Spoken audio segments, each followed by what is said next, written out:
Pozdravljeni. Afera kompresijsko razmerje še zmeraj buri duhove nas, navdušencev Formule 1, ampak mnogi mediji nam kažejo, žal, precej izkrivljeno sliko. Danes si bomo pogledali, kaj pravijo uradni dokumenti in kakšna je lahko tudi situacija.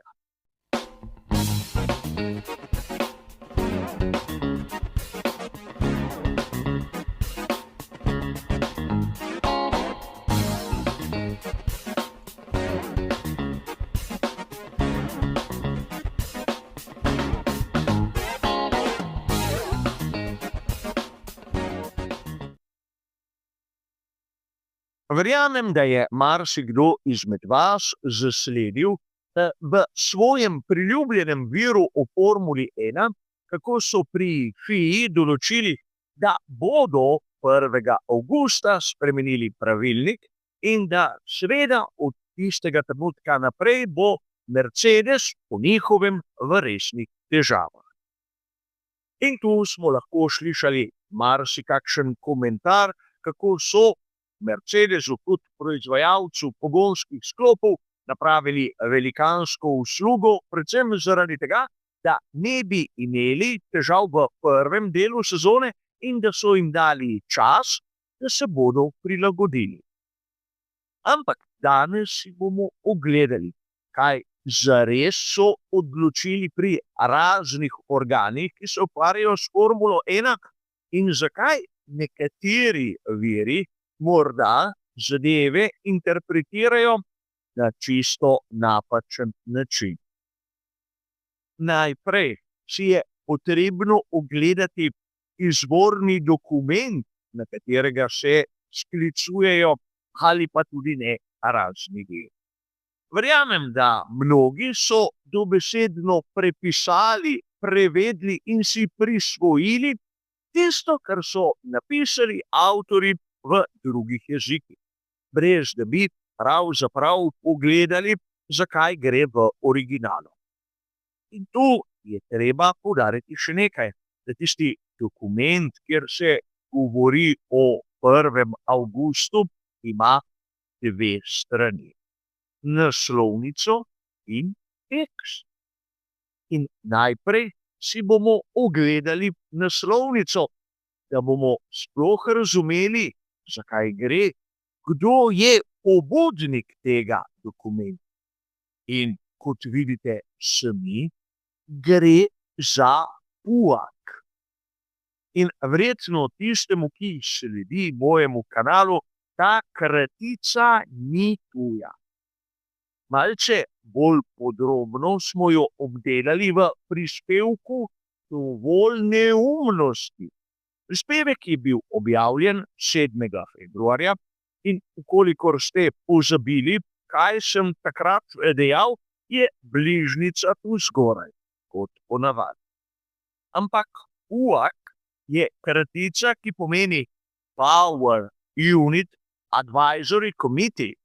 Torej, gre za komite, ki svetuje glede pogonskih sklopov in nima absolutno nobene moči, ko je treba podati odločitve. In upam, da smo sedaj razumeli, da pravzaprav FIA tu nima nič zraven. V UAK-u so seveda prisotni člani vseh konstruktorjev pogonskih sklopov, torej Mercedes, Ferrari, Red Bull Powertrains, Honda ter Audi. In praktično zaključek, ki ga vidimo iz teksta na ekranu, je naslednji. Vsak konstruktor se bo moral v 10 dneh izjasniti, ali se strinja s tem, da se bodo nadaljevale akcije v smeri, da se bo lahko 1. avgusta spremenilo pravila in da se bo kompresijsko razmerje merilo tudi ob temperaturi 30 stopinj Celzija. In čeprav si bo nekdo mislil, da gre za eno in isto zadevo, v resnici ni res. Nič še ni odločenega, kajti najprej se morajo konstruktorji izjasniti. Isti konstruktorji, ki sedijo tam v PUAK-u. Torej, izgleda, da zadeve niso takšne, kot so nekateri na ves glas trdili.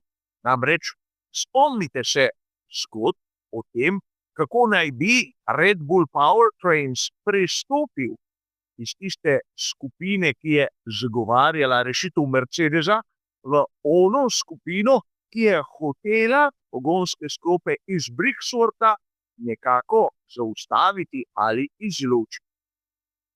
Sedaj se morajo pisno izjaviti, kaj sploh želijo. In šele, ko se bodo izjasnili, se bodo pri FIA sprožili postopki, ki ne bojo ne skrajšani in ne poenostavljeni. In zato bi lahko dejali, da odločenega ni še absolutno nič in tudi FIA pri tem ni rekla niti ene besede. Zakaj to trdim? Ker mnogi avtorji so spregledali, izpustili ali pa niso vedeli, da 18. februarja je bil tudi sestanek komisije za Formulo 1 pri FIA. Temu sestanku sta predsedovala Tom Passis eni strani in Stefano Domenicali na drugi. In tudi o tem sestanku imamo zapisnik, ki je nam, navdušencem, dosegljiv na uradni spletni strani. In da ne bomo preveč dolgo vezili, v samem tekstu je jasno zapisano, da kratkoročno FIA ne misli spreminjati pravil, kajti po vseh informacijah, ki so jih dobili, bi lahko vsakršna sprememba pripeljala v še večjo zmedo glede same Formule 1. In seveda ponovilo se je tisto, o čemer smo že poročali 22. januarja. Verjetno marsikdo izmed vas bi si sedaj lahko mislil, da je bil to velik udarec za Mercedes. Ampak sedaj bom nekako podal moje osebno videnje, ki je žal kot mnogokrat doslej čisto nasprotno. Zaključki, ki smo jih videli, so pravzaprav velikanska zmaga za Mercedes, ker prvič sprašuje se o enotnosti tistih glasov, ki so zbrani v PUAK-u. Je res Mercedes v manjšini ali pa so nekateri samo o tem govorili? Drugič, če bo prišlo do sprememb, bo to šele 1. avgusta. In seveda to pomeni, da mnogi ne bodo smeli spreminjati svojih pogonskih sklopov. In ne govorim o Mercedesu, temveč o vseh ostalih. Edine spremembe, ki bodo dovoljene, so tiste, ki jih zavzema ta mehanizem ADUO. In vem tudi, o tem smo že govorili 6. februarja. In zopet, kdor je preskočil ta prispevek, ima bližnjico tam zgoraj. Mercedesu, da nadaljujemo, ne bo potrebno spreminjati absolutno nič. Kaj pa potem? Kaj se bo zgodilo pravzaprav 1. avgusta, če do sprememb pravilnika bo sploh prišlo?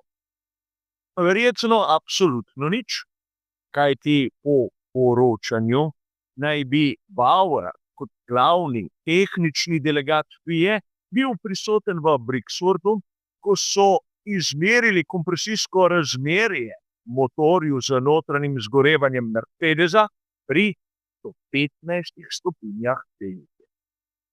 In seveda tudi pri 130 stopinjah se zadeva naj ne bi spremenila. Lahko si predstavljamo, da delovna temperatura motorja z notranjim zgorevanjem v bolidu Formule 1 je lahko tudi bližje 300 stopinjam Celzija. In seveda skušam se držati izjemno nizko. In sedaj verjetno nam je jasno, kako velika zmaga je to za Mercedes. Ne samo, da je njihov pogonski sklop bil spoznan za legalnega, temveč so drugi, tisti, ki so jih hoteli malce zaustaviti, ostali blokirani praktično na nivoju, ki bo homologiran 1. marca. In verjamem, da marsikateri navdušenec bo sedaj histerično začel vzklikati, da ni prav, da je proti pravilom, da sleparijo. Ampak takemu človeku ne morem praktično svetovati drugega, kot da začne slediti takšnemu drugemu športu. Namreč Formule 1 s takšnim pristopom ne bo nikoli razumel. A verjetno v tem trenutku, da bi najbolje razložil situacijo, se bom moral poslužiti enega znamenitega izreka. Dejal ga je Anthony Colin Bruce Chapman, eden izmed največjih vodij ekip v celotni zgodovini Formule 1. In seveda ustanovitelj Lotusa je nekoč dejal približno te besede. Pravila omejujejo slaboumne, zviti so tisti, ki jih znajo interpretirati. Sedaj je pa na vas, da razumete, v katero kategorijo spadajo eni in v kateri kategoriji najdemo druge. Za danes bo to vse. Hvala za vašo pozornost in nasvidenje.